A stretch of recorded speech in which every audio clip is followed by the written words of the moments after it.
दोस्तों अशोक लीलैंड एक ऐसी कंपनी है जिनके द्वारा बनाए गए व्हीकल से हम सभी ने सफर किया होगा, क्योंकि आज भारतीय सड़कों पर चलने वाली हर 5 में से 4 बसें अशोक लीलैंड की ही होती हैं। यहाँ तक कि हमारी भारतीय सेना द्वारा भी चले जाने वाली मजबूत और भरोसेमंद ट्रक को यही कंपनी बनाती है। और यही वजह है कि अशोक लीलैंड को आज भारत की one of the best vehicle manufacturers में शुमार किया जाता है।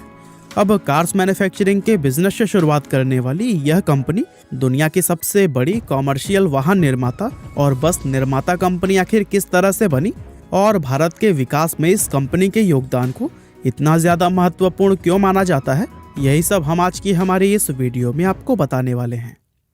दोस्तों, अशोक लीलैंड आज भले ही दुनिया की सबसे बड़ी बस निर्माता और ट्रक निर्माता कंपनियों में से एक मानी जाती है, लेकिन इसकी शुरुआत भी भारत की दूसरी बड़ी कंपनियों की तरह ही एक बेहद छोटे स्तर से हुई थी। दरअसल अशोक लीलैंड कंपनी की स्थापना सन 1948 में पंजाब के रहने वाले रघुनंदन सरन नाम के एक फ्रीडम फाइटर के द्वारा की गई थी और उस समय उन्होंने अपने इकलौते बेटे अशोक के नाम पर अपनी इस कंपनी का नाम भी अशोक मोटर्स रखा था। अब रघुनंदन सरन जी की अगर बात करें तो अपनी इस कंपनी को स्थापित करने से पहले यानी कि देश के आजाद होने से पहले वे रावलपिंडी शहर में अपने पिता की एक गाड़ियों की वर्कशॉप चलाया करते थे। उनके पिता उस समय के जाने माने एक रईस आदमी थे, जिनकी शोहरत के चलते लोग रघुनंदन सरन जी को भी पहचानते और इज्जत देते थे। लेकिन दोस्तों, रघुनंदन जी को यही चीज बिल्कुल भी पसंद नहीं थी, क्योंकि वो खुद अपने दम पर कुछ अलग करके अपनी एक अलग पहचान बनाना चाहते थे और इसी इरादे से ही उन्होंने अशोक मोटर्स के रूप में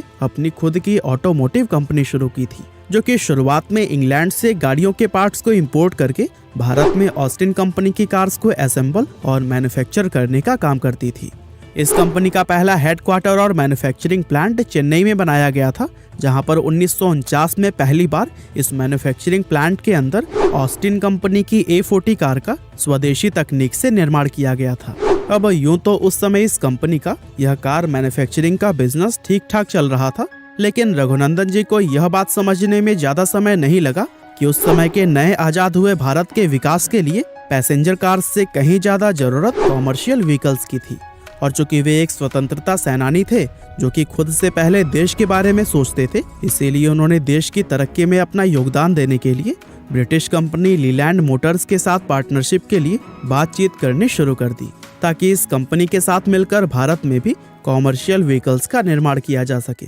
और दोस्तों, इसके बाद आर्थिक मदद के लिए मद्रास राज्य सरकार ने कुछ लोगों के साथ मिलकर रघुनंदन जी की इस कंपनी में पैसा भी इन्वेस्ट किया। लेकिन इससे पहले कि अशोक मोटर्स व लीलैंड मोटर्स कंपनियों के बीच में कोई डील साइन हो पाती, दुर्भाग्य से सन 1953 में एक एयर क्रैश दुर्घटना के चलते रघुनंदन जी का देहांत हो गया और उनके देहांत के बाद से कंपनी की बागडोर मद्रास राज्य सरकार व कंपनी के कुछ दूसरे शेयर होल्डर्स के हाथों में आ गई। अब चूंकि रघुनंदन जी मरने से पहले ही लीलैंड मोटर्स के साथ में पार्टनरशिप की बातचीत शुरू कर चुके थे, इसीलिए उनकी मौत हो जाने के बाद से राज्य सरकार व शेयर होल्डर्स के द्वारा इस डील को पूरा किया गया, जिसके बाद से सन 1954 में इंग्लैंड की लीलैंड मोटर भारत की अशोक मोटर्स के साथ जुड़ गई और इस तरह से कंपनी का नाम अशोक मोटर्स से बदलकर अशोक लीलैंड रख दिया गया। और दोस्तों, इसके बाद से कंपनी ने अपना पूरा ध्यान पैसेंजर व्हीकल्स की मैन्युफैक्चरिंग से हटाकर कॉमर्शियल व्हीकल बनाने पर लगाया,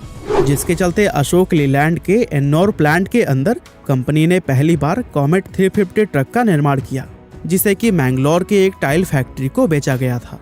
दोस्तों, लीलैंड मोटर के साथ जुड़ने का कंपनी को यह बहुत बड़ा फायदा हुआ कि उनकी आधुनिक टेक्नोलॉजी की मदद से अशोक लीलैंड एक से बढ़कर एक एडवांस टेक्नोलॉजी वाली बसें और ट्रक भारतीय मार्केट के अंदर सबसे पहले लाने लगा। उस समय इंटरनेशनल मार्केट में जब भी कोई नई टेक्नोलॉजी आती थी, तो फिर उस समय टेक्नोलॉजी को सबसे पहले भारत में लाने वाली कंपनी अशोक लीलैंड ही होती थी। यहाँ तक कि भारत में डबल डेकर बस का कॉन्सेप्ट भी अशोक लीलैंड ही लेकर आई थी, जिसके चलते सन 1967 में पहली बार भारत की सड़कों पर डबल डेकर बसें दौड़ी थी, जबकि उस समय सिर्फ अमेरिका और यूरोप के ही कुछ देशों में इस बस का कॉन्सेप्ट आया था। और दोस्तों, इसमें भी सबसे अहम चीज यह थी कि अशोक लीलैंड के द्वारा उन बसों का निर्माण स्वदेशी तकनीक से किया गया था। इसके अलावा भारत के अंदर ट्रकों और बसों में पावर स्टीयरिंग का इस्तेमाल भी सबसे पहले अशोक लीलैंड के ही द्वारा किया गया था, दरअसल इस कंपनी ने 1969 में ही अपने सभी कॉमर्शियल व्हीकल्स के अंदर पावर स्टीयरिंग लगाना शुरू कर दिया था,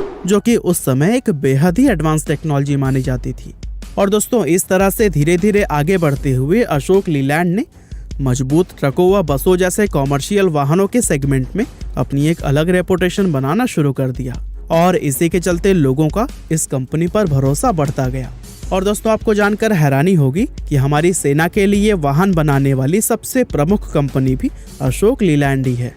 असल में सन 1970 के दौरान इस कंपनी को सेना के लिए 10,000 हिप्पो ट्रक बनाने का कॉन्ट्रैक्ट दिया गया था, जिसके चलते अशोक लीलैंड ने भारतीय सेना के लिए ऐसे मजबूत ट्रकों का निर्माण किया जो कि किसी भी परिस्थिति का सामना कर सकते थे। और दोस्तों तब से लेकर आज तक यही कंपनी ही भारतीय सेना के लिए ट्रक बना रही है। और फिर दोस्तों इसी तरह से समय के साथ धीरे धीरे यह कंपनी सफलता की तरफ बढ़ती चली गई। सन 1980 में कंपनी ने तमिलनाडु के होसूर शहर में अपना एक नया प्लांट बनाया, जहां पर और भी ज्यादा बड़े और भारी कॉमर्शियल व्हीकल्स का निर्माण शुरू किया गया।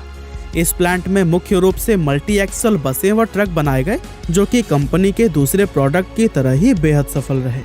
और दोस्तों इस तरह से बसों और ट्रकों जैसे भारी कॉमर्शियल व्हीकल्स के निर्माण में सफलता हासिल करने के बाद से यह कंपनी कंस्ट्रक्शन और लाइट कॉमर्शियल व्हीकल्स के भी फील्ड में उतरी, और इसके लिए इस कंपनी ने साल 2011 में अमेरिका की हैवी इक्विपमेंट निर्माता जॉन डियर के साथ में हाथ मिलाया और देश के निर्माण कार्यों में इस्तेमाल होने वाले बड़े व छोटे वाहनों का निर्माण भी शुरू कर दिया। और दोस्तों इस फील्ड में भी यह कंपनी इतनी ज्यादा सफल रही कि आज देश के अंदर अशोक लीलैंड के ही कंस्ट्रक्शन वाहन सबसे ज्यादा इस्तेमाल किए जाते हैं। और दोस्तों अशोक लीलैंड फिलहाल दुनिया की तीसरी सबसे बड़ी बस निर्माता और 10वीं सबसे बड़ी ट्रक निर्माता कंपनी कहलाती है, जहां भारत समेत दुनिया भर में इसके 9 से भी ज्यादा मैन्युफैक्चरिंग प्लांट मौजूद हैं। अशोक लीलैंड आज सिर्फ पेट्रोल, डीजल या फिर सीएनजी ही नहीं,